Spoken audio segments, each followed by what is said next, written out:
Let's do our top fives. It's the Office episode today of KFC Radio. We got a couple interviews with Creed and Brian Bumgarner coming up. So today we decided, easy peasy, straightforward, top 5 characters of The Office. Top 5. Now, I said this to start the episode. I don't know, maybe I said this off air, but Brian Bumgarner's interview is so good. Am I saying that? It's like Bumgarner? It's definitely, I say it Baumgartner, but it's definitely definitely not right how we're saying it. Kevin Malone. Yeah. His interview's so good. It's like clouding my, like I want to like take Kevin Malone. I mean, it's like he's a funny character. He wasn't like the top pick, but the man who played him is so fucking awesome apparently. I'm conflicted. I do believe you are a first pick, though. Honestly, I think I've picked first every single time. Oh, okay. I'm gonna give it to you. I don't remember whose turn it is, but I feel like I've picked first a lot. So it's your turn. Are we taking Michael off the board?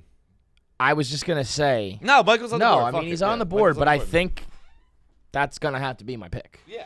I mean he is the goods. He is the one. He did the almost impossible. And, like, eclipsed Ricky Gervais as the guy. I feel like it's almost impossible to beat the original.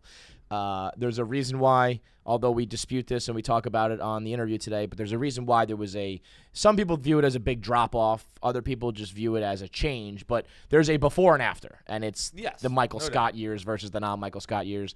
He's the one. And it's so funny going back and looking at, like, the pre-hair transplant Steve Carell, the big by the way, I movie started Steve Carell. The Office again immediately after that interview. Yeah. I mean, now I want to go back and rewatch like everything with like his notes in mind. But we didn't really get into it in the interview. But like, was it just that Steve Carell was like, I'm gonna go do blockbusters and like I'm done with this? Because as much as it seems like, I think that was mostly it. But right, it seems like it was peaceful. But it couldn't have been. Like I would love to get, and maybe they addressed this on the. I wouldn't say it was that peaceful. Podcast. Remember when he does when Ricky Gervais is hosting the Golden Globes? Yeah. And he like announces him as being like the guy who, like, just destroyed my net worth or whatever. He's like, it just cost me $100 million or whatever. And I think that's Ricky Gervais' way of handling it publicly. If you're handling it publicly on a stage. Wait, how did Michael Scott affect Ricky Gervais? I'm talking about when he left The Office. Yeah, me too. That fucked Ricky Gervais? Yeah, well, he's still creative. I mean, it's still his show. So just by like the ratings going down and stuff like that. Yeah, not having my. I mean, it's still like he's still the producer of the show. Right. It's like not having my star anymore, and it was like, right. I forget exactly what he said, but it was something along the line. It was definitely like, fuck this guy. He's fucking me big time. And if you're like John Krasinski at that point or Rainn Wilson, it's like you're super grateful and like you're all family and friends and all that shit. It sounds like. But you probably like, well, I mean, good for you that you're gonna go do 40-Year-Old Virgin, but like, we have a good thing going here, dude. Like, can you wait a couple more years? But you also understand that. I would just love to know the inside of that because, like, if you ever were to take off and go do something else, I'd be like, go do it, man. But also, fuck, this sucks. This sucks, yeah. So, but yeah, Michael Scott, #1 overall pick. All right, that's a fair pick. Fair. I guess one. Obviously, we did no prep for this top 5. #1 for me.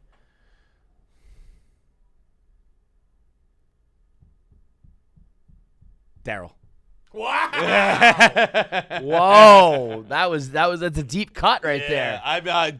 Every time Daryl's on screen, I laugh out loud. Yeah, he's like his slugging percentage is through the roof. Right. That's what it is like. It's really exceptionally high. Not many plate appearances, but he's going yard every time. There are more popular opinions, no doubt. I was going to say Dwight. Yeah. I was going to say... well, save it because they're going to be your next picks. Well, true. Yeah. Well, but my next pick was going to be Dwight. Right, Dwight. I mean, he is... there's other characters that are funny, but they are like normal people.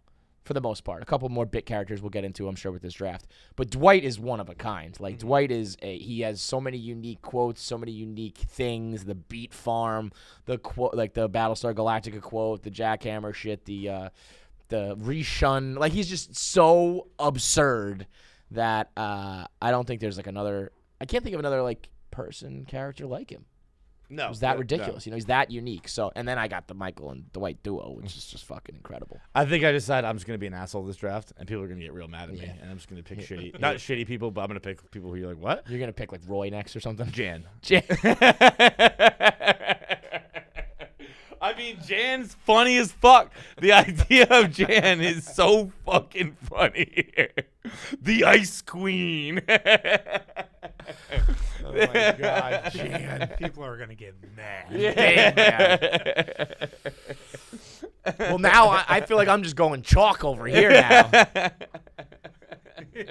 I mean, I think just for the side-by-side comparison to get people mad on social media, you go with chalk and me go with this ridiculous. To keep up with this new theme, Jim Halpert. Yeah. He's such a funny guy. He's the cool guy that everybody wanted to be, and he makes the funny jokes. And Jim was great. The way I think that the way that Jim interacts with that. I wish he was my first. Proceed, Hank.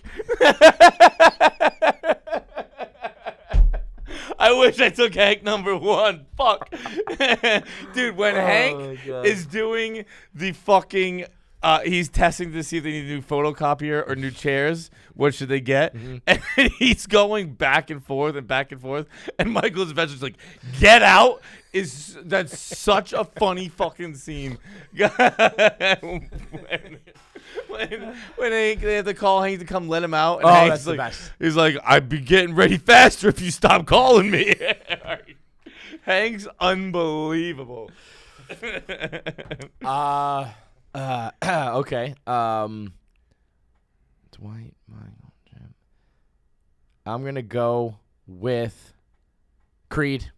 Crazy. Yeah. Great one. Creed is he's another character where I would put in there like he's one of a kind, like the stories he tells and like the weird shit he says. He's got a Daryl like slugging. Yes. Where he's I mean when I think for my money the funniest, just like, it's not subtle because it's very clear what they're doing, but just like when the printer ink is gone and then he walks by with jet black hair.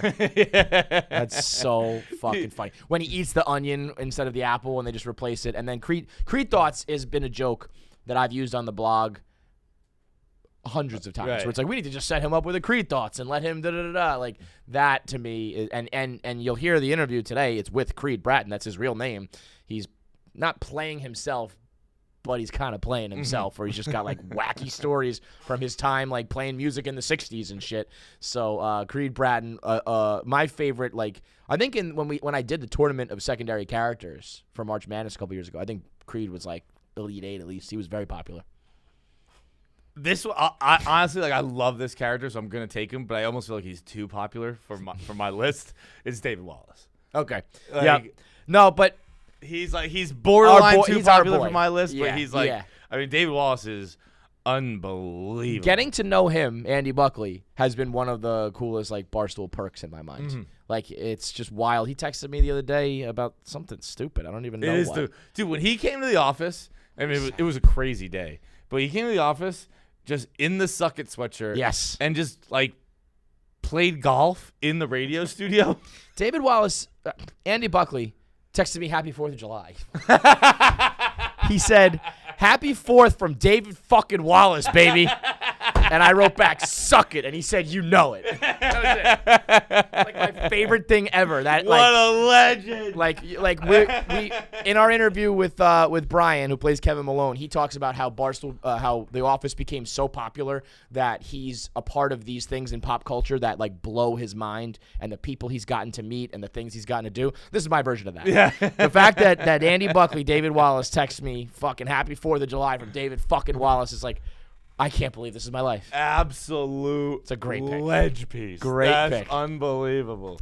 So this is my final pick then? Yeah. I will go Kevin Malone. That learning how much he's like acting from this interview, thinking about the episode where they all thought he had cancer, when what's her face mistook him for being mentally disabled, the chili spill, the now that I'm picturing it, like, he changes his face. Yeah, oh, like, he makes his face like droopy. Yeah, I don't like know how his eyes are like almost half closed, and the way he moves, and you know, just like the child, he's incredible, and and you'll love the interview today. But that Michael, Dwight, Jim, Creed, Kevin. Woo. Yeah, that's a good list. Not as good as my number 5, which is Vikram. But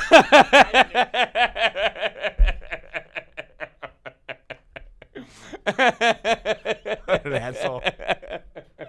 It's so funny that you are like the Office guy and you just like made a mockery of your draft. These are all hilarious characters. Right. Like, I'm not being like I'm kind of intentionally being a dick, but also they're great characters. It shows how good the Office is that you can just like fuck around and throw a dart and still pick these people. When Vikram finds out that Nana means grandmother, when he's like, "What kind of name is Nana anyway?" And like, just grandmother. He's like, "Oh, Michael." All right, there you have it. Let us know who won the top 5.